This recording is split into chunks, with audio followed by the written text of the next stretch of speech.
di zaman sekarang ada sebuah pergeseran, sehingga dukun-dukun itu muncul dalam dua wujud. Wujud yang pertama itu adalah dukun-dukun yang berusaha untuk menjelaskan obat-obatan seperti yang dilakukan oleh nenek moyang mereka atas dasar pemahaman bahwa mereka sedang berupaya melestarikan adat tradisi, dan bahwa nenek moyang mereka sudah berhasil melakukan itu, maka saya pun berhasil melakukan itu.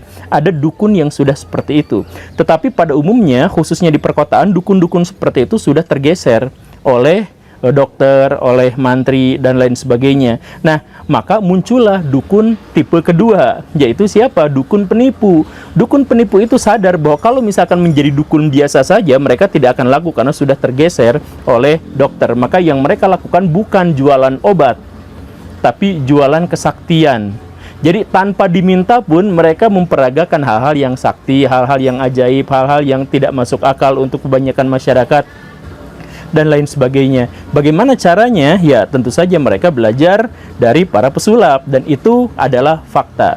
Jadi kan kemarin itu saya pernah podcast kan dengan Pak Marcel Redival, kemudian dengan Pak Denny Darko dan Jo Sandi. Nah, Pak Jo Sandi itu punya pengalaman, kan dia itu punya perguruan sulap gitu ya. Nah, itu ada beberapa muridnya yang dia menyamar. Jadi sebenarnya mereka itu bukan pesulap, tetapi dukun. Mereka menyamar pengen belajar jadi sulap untuk mendapatkan trik-trik untuk dia praktekkan sebagai dukun.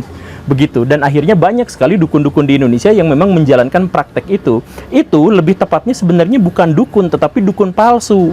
Karena apa? Karena dukun yang asli itu hanya punya dua pilihan. Satu, dia berusaha untuk masuk jenjang kedokteran sehingga dia diakui karena dia sudah berpengalaman.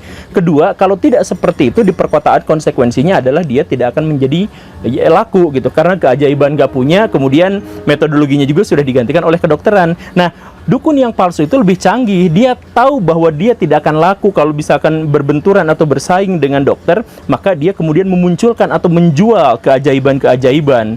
Dan lebih laku lagi kalau keajaiban-keajaiban yang dimaksud itu disertai dengan dalil-dalil atau perkataan-perkataan yang religius dan sebagainya.